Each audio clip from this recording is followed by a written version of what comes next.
I'm here to talk about success. The first rule of success is to have a vision.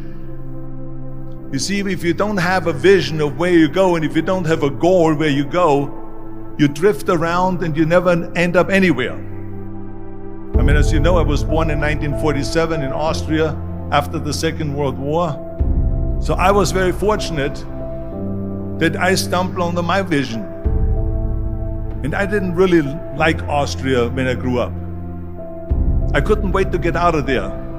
I couldn't see myself becoming a farmer or a worker in a factory or anything like that.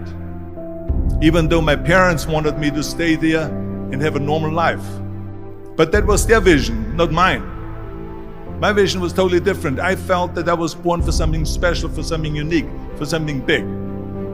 Then one day I went to school. I remember I was 11 years old, and they showed a documentary about America. And there they showed in this documentary the huge skyscrapers, the high-rises, the huge bridges, the 6-lane freeways, and all of this stuff. And I said to myself, that's where I want to be. I don't want to be around here with these little farmhouses and these little buildings. I want to be in America. One day after school, I walked by a store in Graz. So I went inside and I looked around, and then I saw a magazine. I saw a bodybuilding magazine that had Reg Park on the cover. Reg Park was then a 3-time Mr. Universe. And I saw him on the big screen as Hercules. I read that and I said to myself, wow, this is the blueprint for my life. This is exactly what I want to do. I want to become a bodybuilding champion just like Reg Park. I want to get into movies just like Reg Park. And I want to make millions of dollars and be rich and famous just like Reg Park. Do you know how great it felt that I knew where I was going? Imagine the majority of people don't know where they're going. I knew where I was going, that I'm going to become this bodybuilding champion just like him. So it was just a question of how do you do it? I was so relieved, because when you have a goal, when you have a vision, everything becomes easy. So people always ask me, when they saw me in the gym in the pumping iron days, they say, why is it that you're working out so hard? 5 hours a day, 6 hours a day, and you have always a smile on your face. And I told people all the time, I said, because to me, I'm shooting for a goal. In front of me is the Mr. Universe title. So every rep that I do gets me closer to accomplishing that goal, to make this goal, this vision turn into reality. Every single set that I do, every repetition, every weight that I lift will get me a step closer to turn this goal into reality. So I couldn't wait to do another 500-pound squat. I couldn't wait to do another 500-pound bench press. I couldn't wait to do another 2,000 reps of sit-ups. I couldn't wait for the next exercise. At the age of 20, I went to London and I won the Mr. Universe contest as the youngest Mr. Universe ever. And it was because I had a goal. So let me tell you something, visualizing your goal and going after it makes it fun. You got to have a purpose no matter what you do in life. You got to have a purpose. 74% hate their job in America.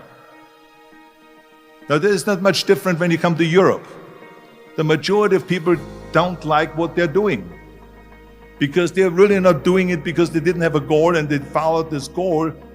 They just aimlessly drift around, and then all of a sudden there's a job opening, so they get that job because you have to work. But then when you work, it's a chore. It's work. It's not fun.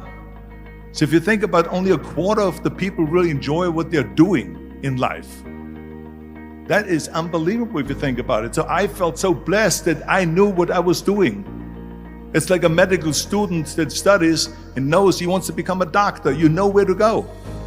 And the same thing is also in politics. I remember that in politics, I had a very clear vision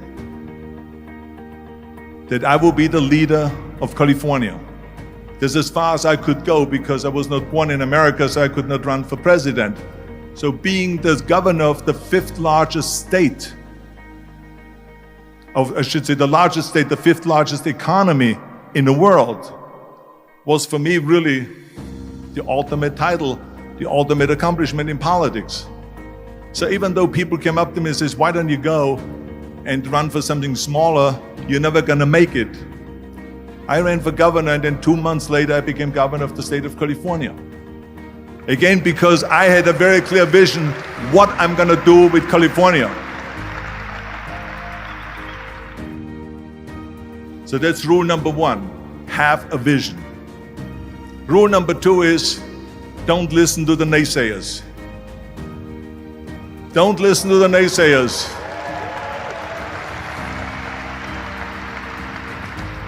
Everything I ever did, the thing that I heard out of people's mouth was, that's impossible. That can't be done. Or no. That is exactly what I heard, and of course I proved to the people that it can't be done. So whenever someone said to me, it can't be done, I heard, it can be done. When they said no, I heard yes.